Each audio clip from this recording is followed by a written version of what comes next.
હવે એ ખેડૂતોની બહુ વિકટ પરિસ્થિતિ છે. આવનારો સમય તમે જોજો ડીસાની અંદર તમને આના ઘેરા પ્રત્યાઘાતો જોવા મળશે ખેડૂતોના.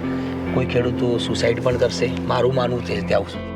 નમસ્કાર, હું બનાસકાંઠા જિલ્લાના ડીસા તાલુકાના મોટા રસાણા ગામમાં છું. ભગવાનભાઈ ખેડૂત મારી જોડે છે. અમે એમના ખેતરમાં આવીએ છીએ કે જ્યાં બટાકા આપણને જોવા મળે છે.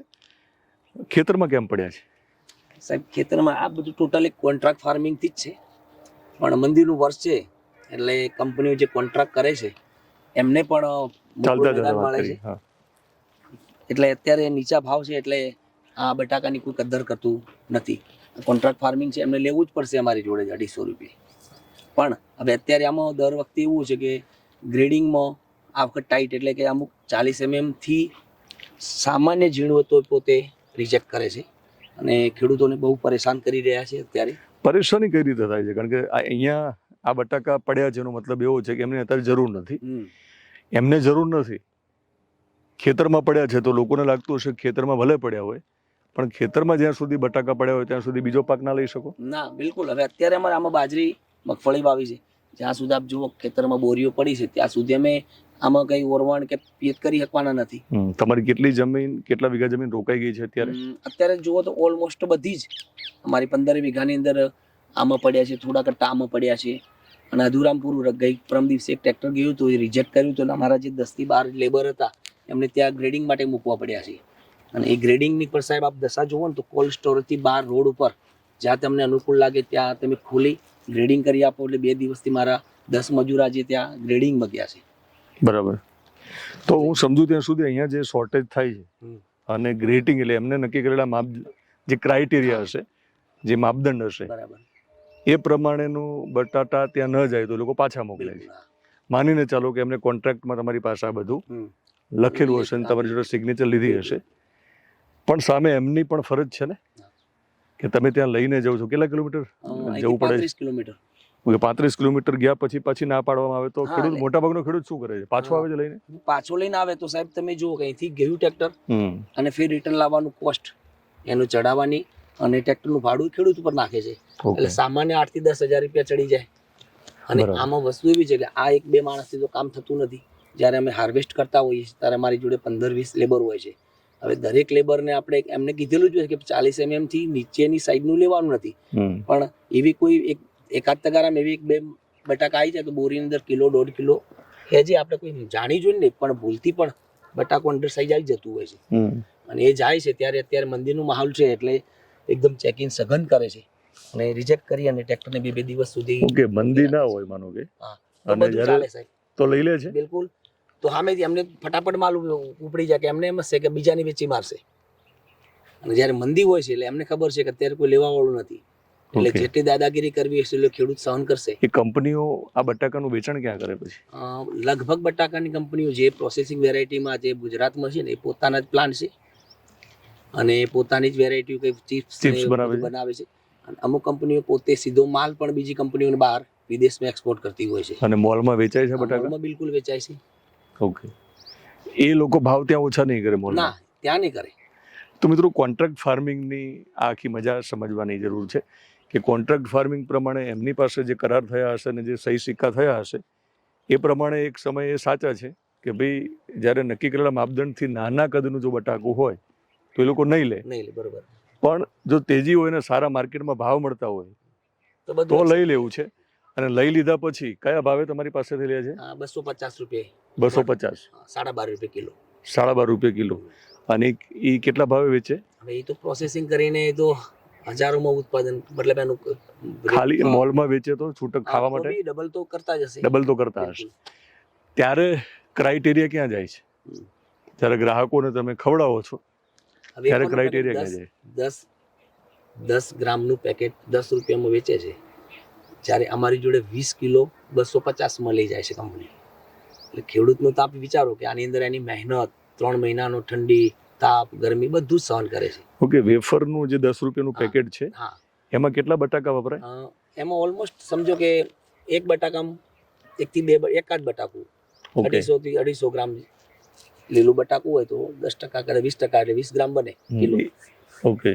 અને ઈ કેટલામાં 10 રૂપિયામાં વેચાય છે? પેકેટ બજારમાં આપણે જોવો જ છો. અને તમારી જોડે આમ જોવો તો એ મફતના ભાવે લઈ લીધો ને, કિલો, એટલે કશું જ ના થાય. કશું. કોણ ખેડૂતો માટે કોણ કશું કોઈ કરવા તૈયાર નથી? ખેડૂતો માટે સાહેબ જાતે જ ખેડૂતને લડવું પડશે.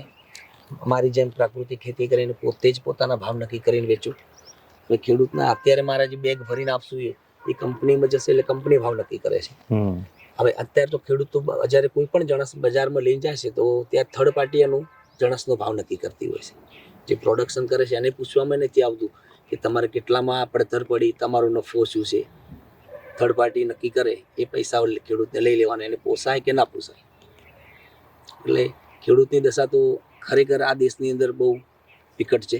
એટલે ડીસાના બટાકા પકવતા ખેડૂતની દશા તો ખતરનાક છે સાહેબ. લોકોને લાગે છે કે તમે બહુ કમાવો છો. બિલકુલ ને સાહેબ, એ બધી વાતો છે. હકીકતમાં ડીસાની આજે તમે પરિસ્થિતિ બટાકામાં જોવો ને તો સાહેબ આવનારા સમયમાં હું માનું છું ત્યાં સુધી ઘણા ખેડૂતો ઉનાળુ બગડ્યો હતો વરસાદના કમોસમીના કારણે, પછી ચોમાસું પાક પણ બગડ્યો હતો અને આ બટાકા પણ બગડી રહ્યા છે. હવે અત્યારે ખેડૂત એટલો બધો લાચાર છે કે આવનારી સિઝન વાવી તો વાવી કઈ એવી પરિસ્થિતિ છે. આજે તો કંપનીવાળા બટાકા તો જો કે ઉપડી ગયા છે અને જે ખેડૂતો ખાવાના રાશનના બટાકા છે એ તો કોઈ ખેતરમાં જોવા પણ નથી આવતું વેપારી. એટલે હવે એ ખેડૂતોની બહુ વિકટ પરિસ્થિતિ છે. આવનારો સમય તમે જોજો ડીસાની અંદર તમને આના ઘેરા પ્રત્યાઘાતો જોવા મળશે ખેડૂતોના. કોઈ ખેડૂતો સુસાઇડ પણ કરશે, મારું માનવું છે ત્યાં સુધી. અને આ કોઈ ન કરે આપણે ભગવાન, બિલકુલ એ હદે બિચારાઓની અત્યારે કુદરતી 3 વર્ષથી 3 સિઝન તો ફેલ થઈ જ છે. અને એક આશાનું કિરણ આ હતું એ પણ અત્યારે રોળાઈ ગયું છે ખેડૂતનું. ઓકે, તો આ પ્રકારની પરિસ્થિતિમાં સરકારે શું નિર્ણય લેવો જોઈએ? સરકારે નિર્ણય લેવો જોઈએ કે જેમ બીજા પાકની અંદર ટેકાના ભાવ નક્કી થાય છે એમ બટાકામાં પણ મિનિમમ 200 રૂપિયા, કારણ કે 150 રૂપિયા મણ તો પડતર થાય છે સાહેબ. બરાબર. ઉત્પાદન ઘટતું જાય છે. આ વખતે લેટ બ્લાઇટના કારણે બટાકામાં જે ઉત્પાદન આવવું જોઈએ એ ઉત્પાદન આવી નહીં રહ્યું. સામે ભાવ નથી મળી રહ્યા. ભાવ મળી રહ્યા છે મતલબ તો એકદમ 150 થી નીચા ભાવ મળે છે કે જ્યાં ખેડૂતને પડતર 150 છે. હા, અને અત્યારે બજારમાં 120-30 માં પણ કોઈ લેવા તૈયાર નથી. અને એ પૈસાની કન્ડિશન 3, 4, 5 મહિના એ પૂછવાનું નહીં, એ જ્યારે વેપારી આપે ત્યારે લેવાના. એટલે આ પરિસ્થિતિ અત્યારે. ટેકાના ભાવ કેટલા છે અત્યારે? ટેકાના ભાવ બટાકામાં નથી, પણ સરકારને કંઈક એવું કરવું જોઈએ કે ભાઈ મિનિમમ 200 રૂપિયા તો બટાકાનો ભાવ હોવો જ જોઈએ. ભલે સરકાર ના ખરીદે પણ બજારમાં પણ એમ ફોર્સ કરવો જોઈએ, જે માનો કોલ્ડ સ્ટોરેજ એસોસિએશન વાળાને કે બીજા વેપારીઓને. તો ખેડૂતને એક વિનંતી કરીએ કે ડીસાનો ખેડૂત જે બટાકા પકવે છે તો એને ટેકાની જરૂર છે. બિલકુલ. અને ટેકાનો ભાવ આપશો તો મને લાગે છે કે ન ખબર પડતા એને અને એના પરિવારને ટેકો મળી જશે. પડતરની તમે વાત કરી છે કે 150 રૂપિયા તો પડતર છે. તો આપણે ઓર્ગેનિક ફાર્મિંગની વાત નથી કરતા, આપણે ટ્રેડિશનલ જે જંતુનાશક દવા અને રાસાયણિક ખાતરનો ઉપયોગ કરવી છે. તો એ થોડાક આંકડાઓ સાથે સમજાવો તમે કે બિયારણને બધું જ્યારે 1 વીઘામાં કેટલો ખર્ચો થાય છે, સમજાવો. બટાકાની અંદર વીઘાની અંદર આપ વિચારો ને સાહેબ તો 17 થી 18 કટ્ટાનું વાવેતર થતું હોય છે ઓલમોસ્ટ ખાવાના બટાકામાં. તો અત્યારે 1500 થી 2000 જેવી કંપનીનું સીડ, એવો ભાવ સીડના હતા. તો 35,000 રૂપિયા પર વીઘે સીડનો ખર્ચો આવે છે. પ્લસ વીઘાની અંદર 5 થી 6,000નો ખાતરનો ખર્ચો આવે છે, એટલે 35 ને 40, બીજો 10,000નો બીજી ખર્ચો આવે છે, એટલે 50,000 રૂપિયા વીઘે ખર્ચો બેસે છે. હવે એમાં પ્રોડક્શન જો સારું બેસ્ટ આવે તો 130-40 બેગ આવે છે, પણ અત્યારની આ સાલની પરિસ્થિતિ પ્રમાણે 100 બેગથી પણ નીચું ઉત્પાદન છે. એટલે 100 બેગ એટલે અત્યારે હાલના ભાવે આપણે ગણીએ તો એક બેગના અત્યારે 350 રૂપિયા આવે છે. એટલે 35,000 રૂપિયા બજારમાં વેચવાથી ઊભા થાય છે, સામે 50,000નો ખર્ચો બેસે છે. એમાં મહેનત, મજૂર એ બધું જે આપણે ગણીએ તો એ બધું ખેડૂતને પોતાનું મૂકવાનું થાય છે. મિત્રો, આ તો કોન્ટ્રાક્ટ ફાર્મિંગના ભાગરૂપે તમને ખેતરમાં થોડાક જ બટાકા જોવા મળે છે. અને જે લોકોએ કોન્ટ્રાક્ટ ફાર્મિંગ નથી કર્યું અને જે સીધો વેપારીને જે ખેડૂત બટાકા વેચતો હતો એના ખેતરમાં તો બધા એમને પડ્યા છે. અત્યારે પડ્યા છે તેમાં ઓલમોસ્ટ બધાના. અને જે આજે બજારમાં આ ટ્રેક્ટર લઈને મળે છે ને એ ખેડૂતો પોતે મૂકી રહ્યા છે, કારણ કે ખેતર ખાલી કરવું છે. બીજી છેલ્લે જરૂર લાગે તો ગમે તે ભાવે આપી દેવા તૈયાર હશે. બિલકુલ. કોઈ ખરીદે નહીં તો રસ્તા ઉપર નાખી દેવા પડશે. હવે અત્યારે તો શું એની મહેનત છે સાહેબ, અત્યારે નાખી નહીં શકે, પણ સ્ટોરમાં મૂકશે. સ્ટોરમાં પણ જો આના ભાવ રહેશે તો પાછું સ્ટોરનું ભાડું, પાછું એનું લેબર ખર્ચ બધું 50 રૂપિયા મણે ચડી જવાનું છે. એટલે એ વખતે જો બજારમાં વેચવામાં એને મતલબ એ ભાડા જેવું નહીં મળે ત્યારે ખેડૂત શું કરવાનું? છોડાવવા નહીં જાય તો કદાચ 8-10 વર્ષ પહેલા જે પરિસ્થિતિ બની હતી એવી પણ બની શકે. શું બન્યું હતું 8-10 વર્ષ 8-10 વર્ષ પહેલા એવું બન્યું હતું કે ભાવ આખું વર્ષ દરમિયાન ડાઉન રહ્યા, છેવટે નિકાળવા સમયે પણ ભાવ ન વધ્યા. જો સ્ટોરનું ભાડું અને એનો જે ખર્ચો બેસતો હતો, માલના પૈસા તો લેટ ગો, પણ જે આપવાના થતા હતા સ્ટોરવાળાને, એટલે ખેડૂતો પછી બટાકા છોડાવવા નતા ગયા, તો સ્ટોર માલિકોને પછી રોડ ઉપર કે મતલબ એનો નિકાલ કરવો પડ્યો હતો. તો મિત્રો, કોન્ટ્રાક્ટ ફાર્મિંગની પણ એક મૂંઝવણ એમને કહી છે કે અહીંયાથી માનો કે ખેડૂત લઈને ગયો, ક્રાઇટેરિયા પ્રમાણે સાઈઝમાં નાના બટાકા હોય તો ત્યાં તો રાખવા જ પડશે. તો ખેડૂત શું કરે છે? એટલે એ લોકો અંદર તો લેતા જ નથી ના, સ્ટોર તો ક્યાં રાખવાના? કર્યા પછી શું કરે છે, હવે આપણું ફાર્મ 35-40 કિલોમીટર દૂર એમનું સ્ટોર હોય, ત્યાંથી રિજેક્ટ કરે એટલે તમે ગ્રેડિંગ કરીને લાવો, એટલે ત્યાંથી પાછું ટ્રેક્ટર આપણી જોડે આવે તો 12-13 હજાર 15 હજારનું કોસ્ટિંગ ચડી જાય. એટલે ખેડૂત શું કરે છે કે હવે ત્યાં અમે આવીએ તો આજે મારી જ પરિસ્થિતિ કે મારું જે સ્ટોરમાં ગયું છે એની અંદર તો ના જ પાડી દીધો કે ભાઈ તમારી કોઈ પણ જગ્યાએ આનું ગ્રેડિંગ કરીને લાવો. હવે કોઈ પણ જગ્યાએ રોડ પર તો થાય નહીં, એટલે બાજુમાં એક ખુલ્લી જગ્યા હતી તો 2 દિવસથી રાત્રે ત્યાં ખુલ્લા બટાકા મારા 150 કટ્ટા પડ્યા રહ્યા. હવે એક કટ્ટામાં 1 કિલોની જ ઝીણ હતી તો પણ એક્સેપ્ટ ના કરી. ગઈ સાલ 1.5-2 કિલો હતા તો એક્સેપ્ટ કરતા હતા, કારણ કે ગઈ સાલ સિઝન ભાવ મતલબ તેજી હતી.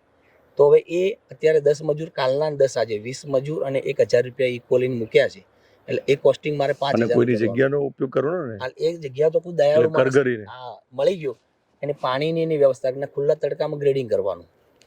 એટલે હવે કોઈ ખેડૂતને આવો આશય હોતો જ નથી કે આવું હું ઝીણ મૂકી દઉં, પણ હવે 15-20 ખેત મજૂર થી માનો કે ભૂલ થઈ હોય અને એવું 1 કિલોની જ ઘટે મતલબ ઝીણ હતી, છતાંય આવી પરિસ્થિતિ આજે મનમાની ચાલી રહી છે અને ખેડૂતો સ્વીકારે છે, કારણ કે ઓલાના ભાવ નથી, એટલે આપણે નહીં લે તો શું કરશું, એમ મંદી છે. તો મિત્રો, બનાસકાંઠા જિલ્લાના ડીસા પંથકમાં બટાકા પકવતા ખેડૂતો બધા જ સુખી છે, બધા જ લખપતિ છે, એવું માની ના લેશો, કારણ કે આ પ્રકારની પરિસ્થિતિમાં વેપારીઓ તરફથી કનડગત તો છે જ, પણ જો સરકાર ટેકાનો ભાવ નહીં આપે તો જે રીતે બટાકાનું નાનું કદ હોય એને લઈને જે ખેડૂત પરેશાન થઈ રહ્યો છે, એ જ ખેડૂત તમને એમનો કિંમતી મત આપીને તમારું રાજકીય કદ જ્યારે મોટું કરતો હોય તો એ બધા જ અહીંના સ્થાનિક પ્રતિનિધિઓએ, સ્થાનિક ધારાસભ્યોની વાત હોય, સાંસદની વાત હોય, બધાએ જાગવાની અને ચેતવાની જરૂર છે. નહીંતર એક સમયે જ્યારે મતદારો અને જે ખેડૂતો છે એ જો નારાજ અને નિરાશ થશે તો તમને છે ને બટાકાની જેમ તમારું કદ પણ નાનું કરી નાખશે કાપીને. તો ચેતી જાઓ, જાગી જાઓ.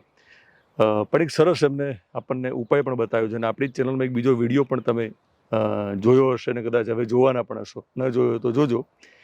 આનો એકમાત્ર રસ્તો છે ઓર્ગેનિક ફાર્મિંગ. બિલકુલ, સરકાર કશું કરે કે ના કરે, કંપનીઓ કશું આપણો ઉદ્ધાર કરે કે ના કરે, ઓર્ગેનિક ફાર્મિંગ કરશો તમે તો તમે જમીનને બચાવશો, તમારા ખિસ્સાને ઓછું નુકસાન જશે આર્થિક રીતે, ઉત્પાદન પણ માનો કે તમે રાસાયણિક ખાતર અને જંતુનાશક દવાથી જે લીધું હશે એનાથી માનીને ચાલો કે ઓછું થયું હોય તો ભાવ તો બહુ સારા મળશે, અને ત્યારે કોઈની મનમાની દાદાગીરી કંપનીની નહીં ચાલે. એટલા માટે તમે ક્વોલિટીવાળું પ્રોડક્ટ તમે તૈયાર કરી હશે.